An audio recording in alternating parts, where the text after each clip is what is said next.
A river that runs dry, like the Mekong River, is an important attribute to many people. And the river is running dry because there's not enough water to come into it. It's not because the river is running dry, it's because there's no water.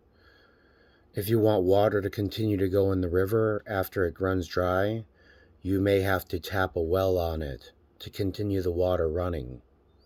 There's a way to do that too. You can actually create pumping stations where the water started, pull up the water and start it again up there to continue the water to run through the nations. The Mekong River doesn't have to run dry.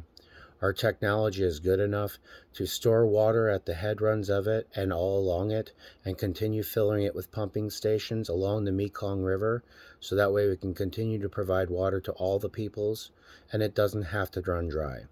It can be a group project. Pumping stations are very easy to make, and all they are is fixed wells.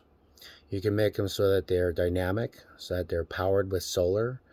You can have them so that they're on a grid. You guys can watch them and suspend them.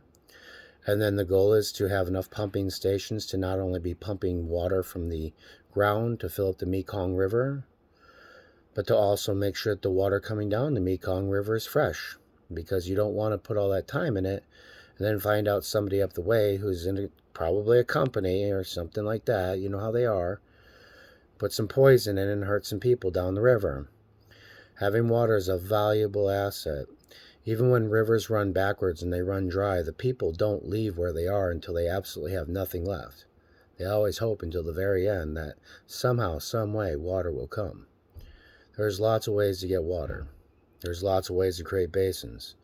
You just need to work together to protect all of your people. There's no reason for anything to run dry.